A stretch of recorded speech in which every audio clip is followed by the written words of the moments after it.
바로 시작하겠습니다. 먼저 리즈 유나이티드와 브렌트포드의 경기를 분석해 보도록 하겠습니다. 잉글랜드 1부 14위의 리즈입니다. 카디프를 5대2로 잡아내면서 분위기 반전에는 성공했지만 또 멀티 실점이 나오는 등 수비적인 약점은 그대로 이어지는 중입니다. 리그에서도 이 때문에 부진이 이어지는 등 팀의 구멍이었던 레프트백을 보강했음에도 약점이 그대로 이어지고 있는 상황이죠. 결국 기존 플랜인 높은 수비라인 리스크에 대한 명확한 해결법은 나오지 않고 있는 셈입니다. 맨체스터 시티전에서도 중앙 밀집 수비를 펼치기는 했지만 최종적인 수비 라인은 상당히 높은 위치에서 형성되는 모습이었습니다. 제시 마츠 감독의 성향상 수비적인 부분을 건드리기보다는 공격에서 성과를 내면서 밸런스를 맞추려고 할 가능성이 높습니다. 결정전은 포슈, 쿠퍼, 시니스테라, 달라스 선수가 결정할 것으로 보입니다. 잉글랜드 1부 8위의 브렌트포드입니다. 본머스까지 잡아내면서 웨스트햄전에서 0대1로 패한 충격에서 금방 벗어날 수 있었습니다. 올 시즌 홈에서의 강세가 상당하긴 하지만 원정에서도 맨시티를 상대로 2대1로 승리를 낚아오는 등 만만치 않은 전력을 보유하고 있습니다. 브렌트포드의 빌드업은 토니를 향해 전방으로 붙여 세컨볼 싸움에서 이겨 득점으로 연결시키거나 본인들의 장점인 세트피스에서 승부를 내는 편입니다. 올 시즌 공중볼 경합 능력에서 브렌트포드가 1위를 차지하고 있어 이를 극대화하기 위한 방법으로 보이는데 리즈도 경합 능력이 상당히 훌륭한 편이라 해당 방식이 크게 효과를 볼 수 있는 환경까지는 아닙니다. 물론 리즈의 세트피스 실점이 많아 이를 노려보는 방식으로 득점을 만들어 볼 수는 있을 것입니다. 결정자는 오니카, 얀손, 밥티스타 선수가 결정할 것으로 보입니다. 브렌트포드는 올 시즌 압박과 역습 성향의 팀에서 원정에서 꽤 고전하는 양상을 보여준 편입니다. 리즈가 수비적인 공백은 심각하지만 공격으로 나섰을 때에는 꽤 훌륭한 득점력을 선보이던 편이었습니다. 브렌트포드가 최근에는 약했던 원정에서도 상승세를 타고 있고 리즈의 수비적인 불안감이 지속되고 있어 브렌트포드의 승리를 점쳐볼 수는 있겠습니다. 브렌트포드 승리 예상합니다.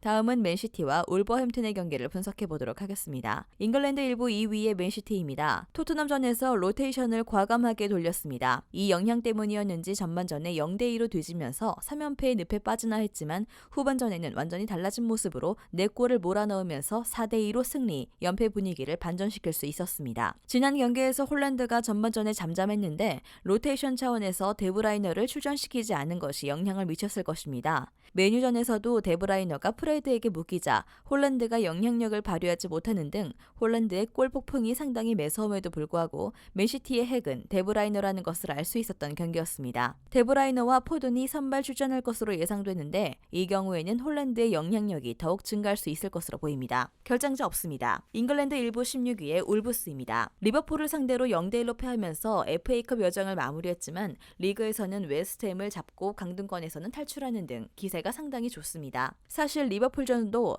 로테이션을 크게 돌렸음을 감안하면 0대1이라는 스코어는 아주 나쁘지 않은 성적입니다. 맨시티를 상대로 맞불을 놓을 수 있는 팀은 거의 없고 울브스도 마찬가지입니다.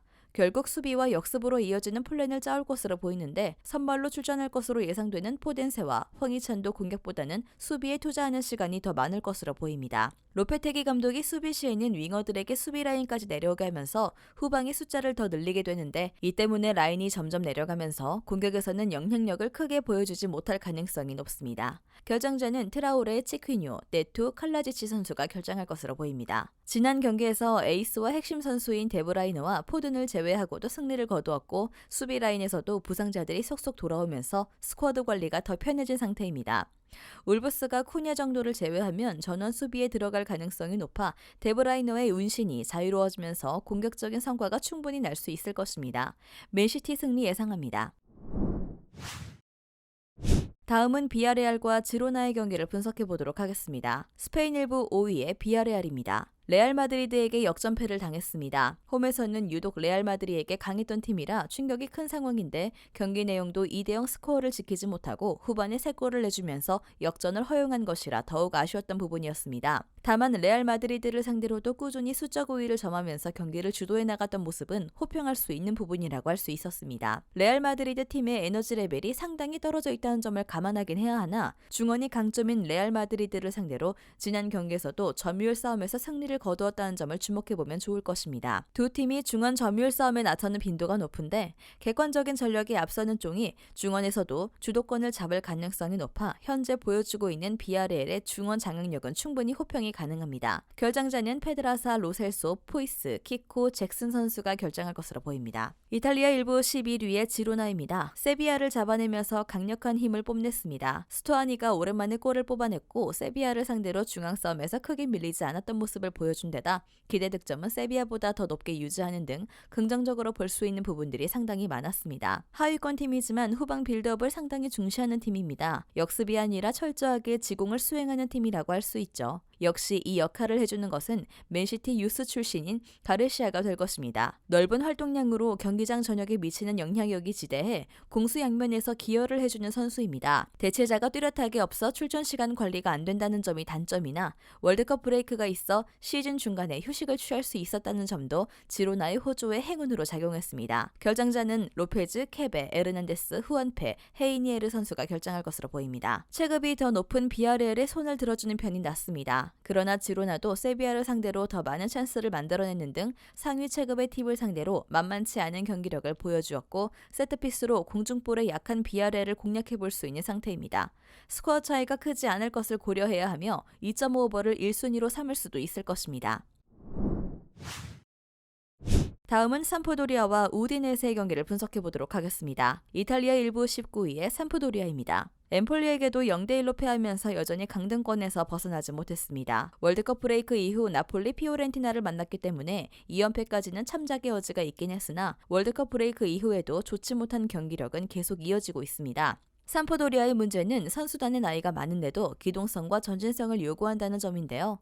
퀄리아렐라는 부상으로 신음하고 있고 가비아디니도 에이징 커브가 와도 이상하지 않은 시점이라 빠르게 전진하는 것이 어려운 상황입니다. 이 때문에 높은 라인으로 인한 수비 공백이 크게 느껴지고 있고 공격진도 로마에 이어 공격 효율 19위를 차지하는 등 공격과 수비의 밸런스가 완벽하게 무너지고 말았습니다. 결장자는 퀄리아렐라, 푸세토, 데루카 선수가 결정할 것으로 보입니다. 이탈리아 1부 8위의 우디네세입니다. 리그에서 10경기 연속으로 승리를 거두지 못하고 있습니다. 공격진의 부진이 상당히 진행되고 있는 가운데 지난 경기에서는 믿었던 수비도 무너지면서 볼로냐에게 1대2로 역전패를 당하고 말았습니다. 한 가지 희망적인 부분이 있다면 지난 경기 투톱으로 나온 베토와 석세스 모두 공격 포인트를 기록했다는 점인데 그러나 10경기 연속 승리가 없는 동안 멀티 득점은 고작 2번에 그쳤을 정도로 득점력이 꾸준하게 이어지진 않고 있는 상황입니다. 데올로페오가 2선으로 내려오면서 전환 패스나 중원과 전방의 연결고리 역할을 해주던 선수였는데 공백이 상당히 많이 느껴지는 상태입니다. 결정자는 마시나 데올로페오 선수가 결정할 것으로 보입니다. 우디네세가 최근 리그에서 부진하고 있다는 것은 사실이나 3백의 안정감이 꽤 괜찮고 윙백들의 미드필더적 성향을 이용한 중원 싸움에서 우디네세가 앞설 가능성이 높습니다. 데올로페오 이탈 이후 공격적인 성과가 침체기인 것이 아쉽긴 하지만 지난 경기에서 투톱이 모두 공격 포인트를 기록하는 등 희망적인 면이 없지는 않았습니다. 우디네세 승리 예상합니다. 마지막으로 몬차와 사솔로 경기를 분석해보도록 하겠습니다. 몬차는 리그에서 4경기 연속 무패를 이어가며 중위권 진입을 눈앞에 두고 있습니다. 비록 주중 코파 이탈리아에서는 유벤투스에 석패하며 탈락했지만 이번 시즌 목표가 안정적인 잔류기에 큰 의미를 둘 필요는 없습니다. 중앙 미드필더 센시의 부상 이탈에도 페시나와 마치니 점유율 경합을 잘하고 있고 카파라리는 전 소속팀에서의 경기력을 회복했습니다. 사스올로는 휴식기 이후 3경기를 모두 패하며 강등권 추락을 눈앞에 두고 있습니다. 지난 수년간 윙백 축구로 유럽과 세리에를 호령한 아탈란타처럼 경기 내내 닭공으로 나서며 꾸준히 유럽 대항전 진출을 노릴 성적을 내던 팀이었는데 부진이 있습니다. 그래도 프라테시와 오비앙 등 공수 밸런스가 좋은 미드필더진이 있고 베라르디는 언제나 위기에 빠진 팀을 구할 능력이 있는 선수입니다. 사소홀로 승리 예상합니다. 영상에서 알려드리는 내용들은 모두 1차 분석 내용들이며 2차 분석과 최종 조합픽은 영상 하단 고정 댓글 링크로 문의 주시면 안내 도와드리도록 하겠습니다. 시청해주셔서 감사합니다. 아직도 혼자 분석하고 계신가요? 이슬TV 스포츠 정보방에서는 실시간 스포츠 커넥션을 통한 소통하는 관리 시스템으로 확실한 수익을 전해드리고 있습니다. 정보방 입장 조건은 없으며 일반인들은 쉽게 접할 수 없는 배당 흐름 분석, 모든 경기 라인업과 결장자, 마지막으로 분석 모델링을 통한 최종 조합픽까지 무료로 제공해드리고 있습니다. 물론 마음에 안 들면 둘러보시고 나가셔도 됩니다. 혼자 하면 단기간으로 수익을 볼 수도 있겠지만 함께하면 장기간으로 꾸준한 수익이 가능합니다. 정보방 무료 참여하시고 꾸준한 수익을 원하시는 분들은 영상 고정 댓글 링크로 문의 주시면 안내 도와드리겠습니다. 늦지 않았습니다. 함께 합시다.